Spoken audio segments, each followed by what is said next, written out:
thank you for giving me the opportunity. I recently had a similar opportunity with the NREEA, the National Rural Electric Environmental Association. So on the heels of that, I really appreciate the opportunity to come in and talk about our experience with the CCAA, because it's been a unique experience, but we've also learned quite a bit here in the first year of implementation. So yeah, if you could advance, please. So when I first started looking into the CCAA, I was trying to formulate how do I sell this? How do I get Hoosier Energy to buy into a situation like this? And when you look at our rural electric network, we're a G&T.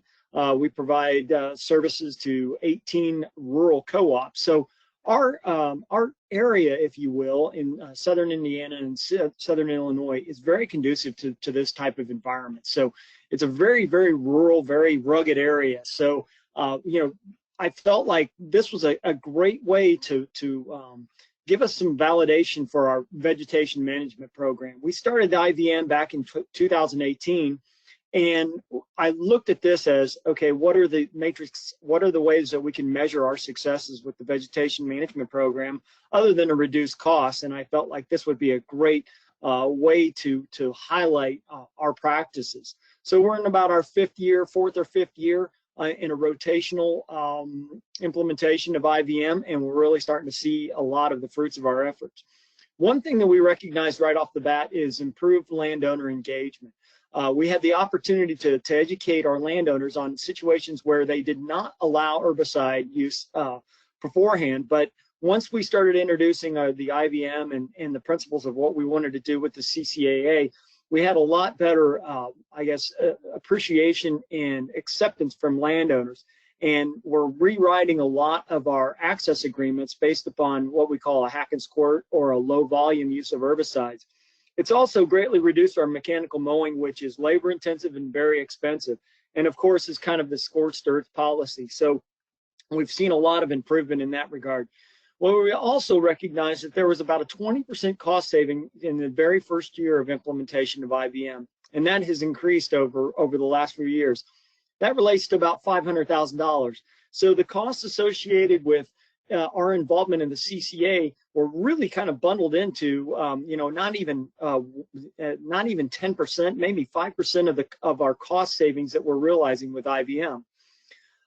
Then we started looking at some of our internal resources. What do we have existing that can support this initiative?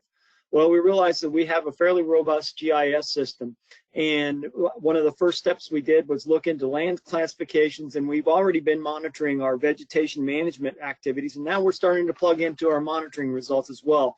And now I'm happy to announce that we've started another initiative to build in all of our uses of GIS into one centralized location.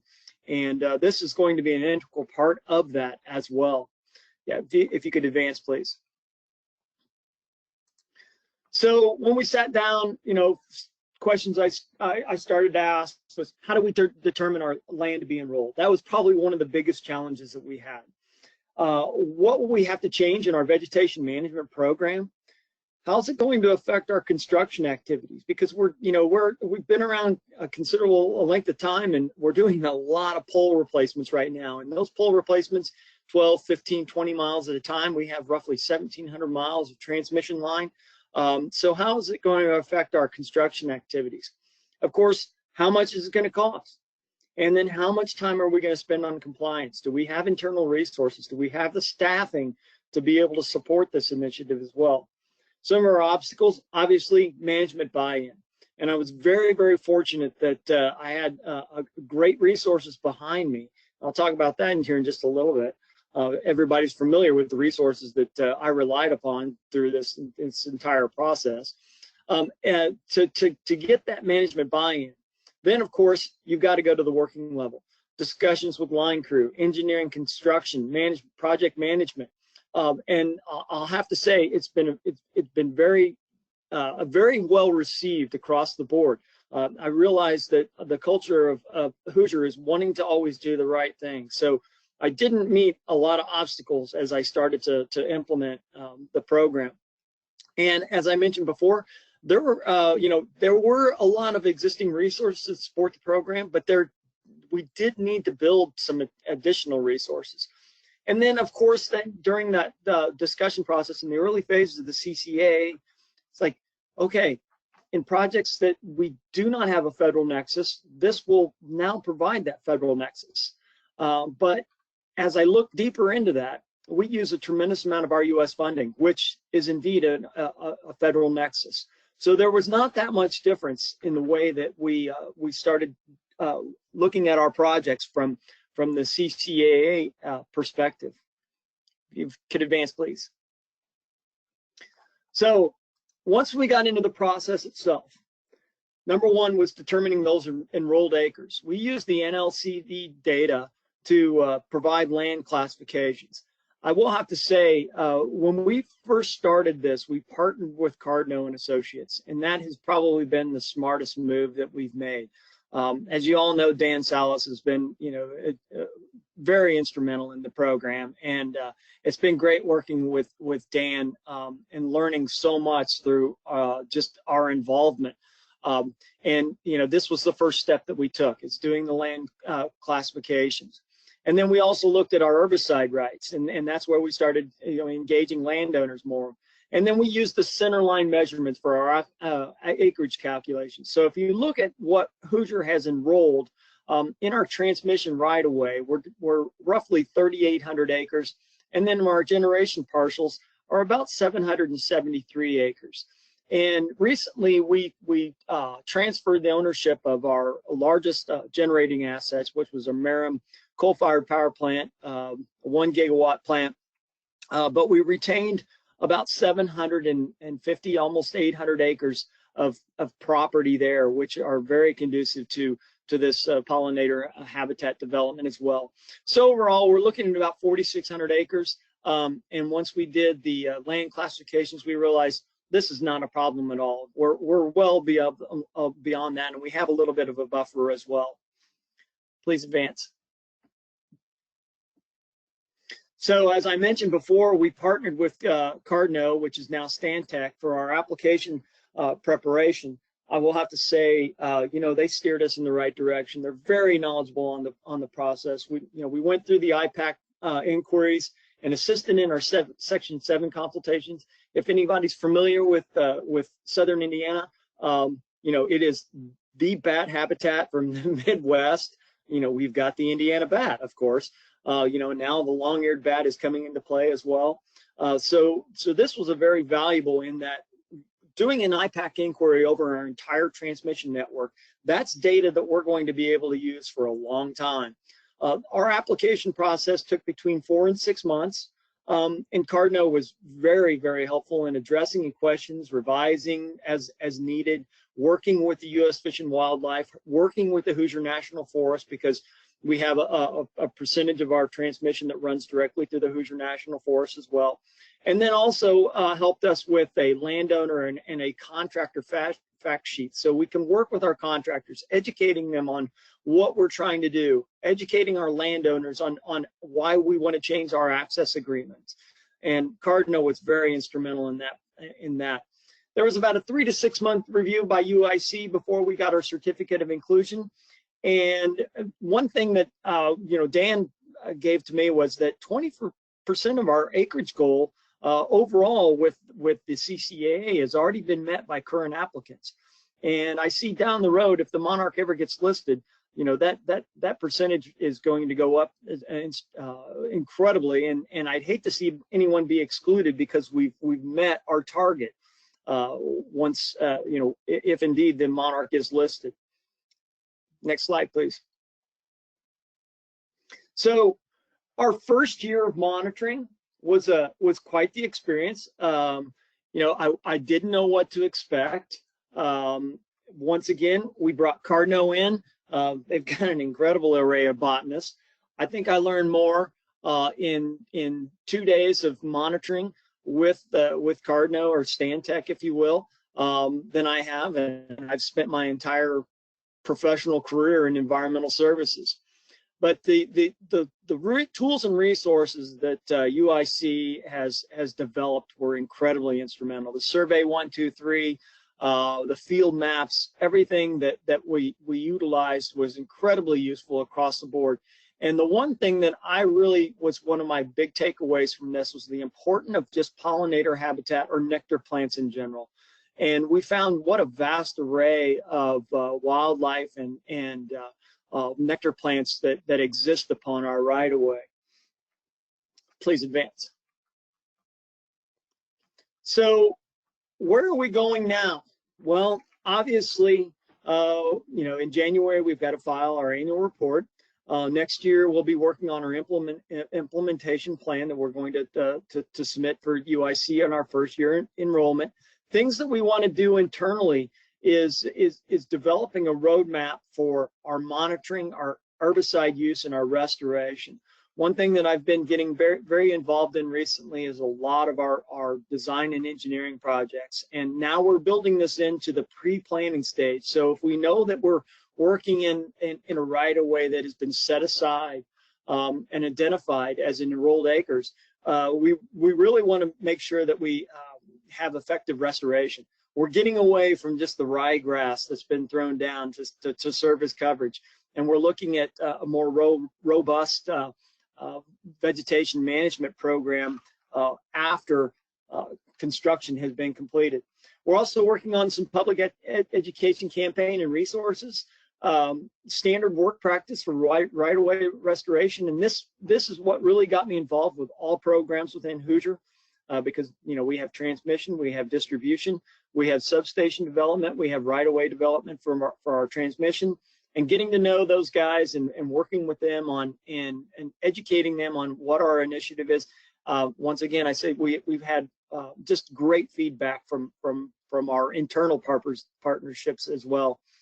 We've also developed partnerships with U.S. Fish and Wildlife. U.S. Forest Service, IEDNR, NDOT,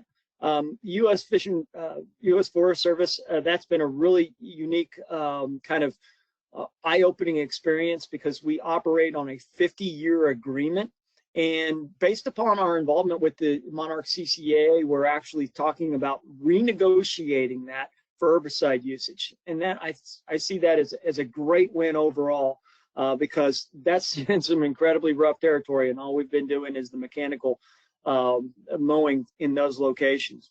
We also one thing that I'd like to develop over the next year and really utilize a lot of our monitoring results is developing a website or a web page which the public can access to see exactly what we're trying to do as a co-op. Moving from our fossil fuel plant into more renewables, our portfolio has changed, and I think our culture is changing to be a more environmentally sensitive generation and transmission provider. Next slide, please. So what are some of the lessons or the cost of from application to implementation? Our application preparation was somewhere in the neighborhood of about $5,000. Sampling and monitoring assistant about $7,500. Our administrative fees $3,000, and then our annual fee based upon our enrolled acres was roughly $14,000. So our all-in costs for our application, our first year, which included monitoring, was about $30,000. That's less than, that's just a little over about 5% of our annual cost savings for IVM.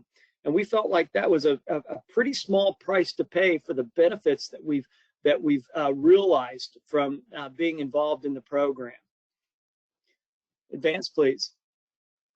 So what are some of the lessons learned that we picked up from our monitoring? One thing that I guess was disappointing to me, I guess unrealistic expectations. I felt like we were going to walk out there to our right away and we were going to find milkweed present all over the place. I've got it in my yard. I have my own little individual stand, but and so I thought, my gosh, this is just going to be thick. But what we realized is that milkweed was more prevalent in disturbed areas, and we typically found them in very large stands. But we did realize that nectar plants were very abundant across all of our right-of-ways. We had an incredible variability of plants and wildlife. And one thing in some discussions that I had with Dan, and an interesting story, I'm a big walleye fisherman, and I was out on Lake Erie in mid-October, way about 2 miles from the Canadian line. And there was a steady stream of monarchs flowing across the lake area at that time, and I felt that this is interesting. This is, is this something following? Is work following me to my fishing retreat? Well, upon some discussions with Dan, I realized that Pele Island, which is probably one of the southernmost portions of Canada, exists right there in Lake Erie, and that is a major migration route for the monarch butterfly. And Dan mentioned, hey, you know what? These guys got to fuel up when they make that long trip across the lake. And I thought, what a great way to describe the importance of the nectar plants. It's a little rest stop as well as refueling for the monarchs as they continue on their migration route. So that the availability and the abundance of nectar plants was something that was a great takeaway from me. I will have to say that we've had very welcome landowner interactions upon the education of our initiative.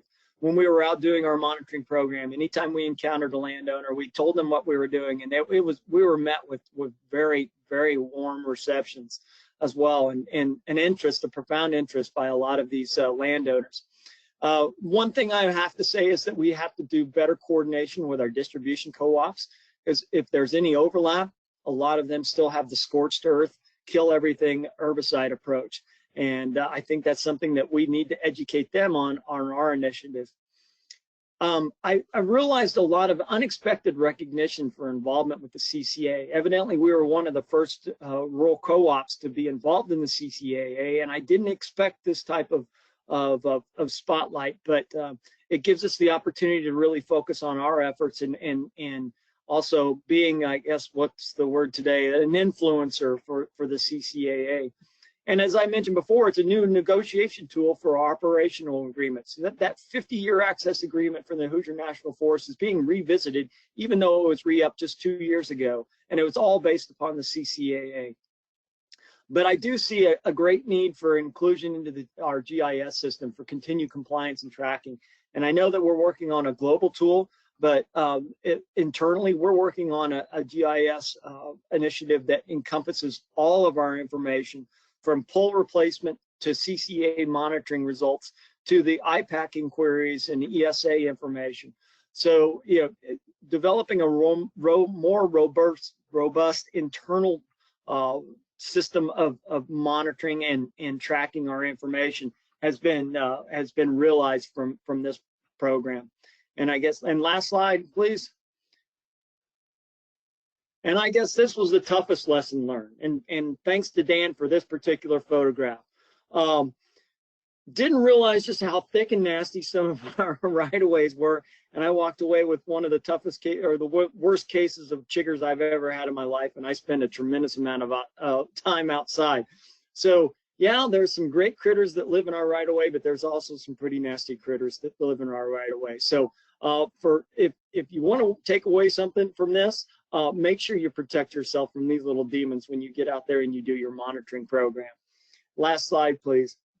And I left this slide in here because I thought it was very interesting that that Hoosier Energy is right there at the center, which kind of highlights the fact that we've gotten so much recognition for our involvement in the program, and even in the way that we're displayed within the partners of the CCAA. And I'm excited to hear about the Bumblebee agreement, and I hope that there's a lot of carryover between the Monarch CCAA as well as the Bumblebee agreement, and that focus on nectar plant is going to be something that is incorporated and relied upon heavily in the Monarch CCAA as well. And I don't know if you saw in the comments there that Dan has scars. I think we could probably compare scars. That was 1 week of a living hell, I guess, dealing with those critters. But Dan, thanks so much for all your help and support. And those few days we spent in Southern Indiana were well worth the the chiggers that I walked away with just from the experience and the education that I received from you guys. So that's all I have, and I appreciate, once again, I appreciate the opportunity to share our experiences. Here's my contact information. I'm always happy to talk about the Monarch CCA and where we're going, because every time I do, I get to learn something more myself. So Megan and Iris, thank you once again for this opportunity. Yeah, absolutely. And thank you so much, Dave.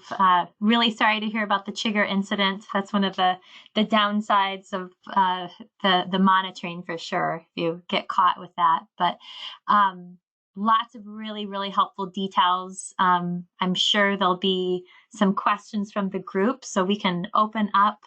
Anyone have any comments, questions for Dave based on his presentation? I just wanted to say thanks, Dave. That was good. A good recap of all the great work you guys have done. It's been a lot of fun helping you out with that. Minus the chiggers, that was really bad. So, but no, it's great work, and I really like how you highlighted how that sort of spurred, either other efforts with landowners, as well as kind of like the work you're doing with the Hoosier National on the kind of herbicide work. That's fantastic. Thank you, Dan. One thing I'd really like to do, I saw that we have a representative from NDOT on the advisory committee, and that's one partnership I'd really like to further, because I'm sure there's a tremendous amount of overlap. Dave, this is Tim Lohner with AEP. I might have missed it, but how did you get the cost savings? How did you realize those? Was it a reduction in the use of herbicides, or how was that accomplished? Correct. It was mainly a reduction in the use of herbicides, but more of a reduction in mechanized mowing. So the cost savings is not directly related to the CCAA, but it's related more to IVM, but the IVM principles are the driver for the CCAA. So I thought there was a direct correlation there, and I thought that with the cost savings, it more than justified our involvement with the CCAA. Okay, yeah, no, thank you. And really nice presentation. Appreciate it. Thanks. Thank you.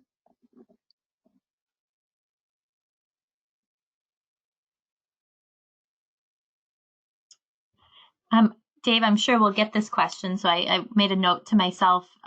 You talked about several resources that you created in terms of fact sheets for contractors or landowners, and kind of helping with that communication internally and externally. Are those resources that you might be willing to share with others if they were interested? Oh, yeah, absolutely.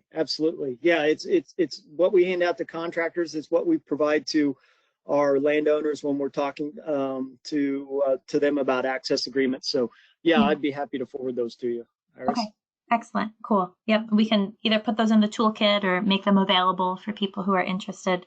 And really great to hear that you've had such positive responses from landowners. Again, I know that's an area where there's been some anxiety, both from landowners and utilities and DOTs, but really good to hear, again, when those conversations are going well, and that there's appreciation for the work that you guys are doing. Yeah, that was one of the great takeaways, because as I mentioned before, our network is in rural Indiana and rural Illinois. So it's an environment that's very conducive to this type of initiative. Yeah, great. Any other questions? Yeah, go ahead, Dave. Yeah. I'm sorry, just as a sidebar, I've been asked to do kind of a Q&A session that we're scheduling in late November or early December with the NREEA. So if anybody's a member of that and would like to be involved, I believe that's going to be, we're going to try to organize and schedule that here in the next couple of weeks. Cool. Yep. And I know we have a couple of other electric cooperatives on the call, so that would be great.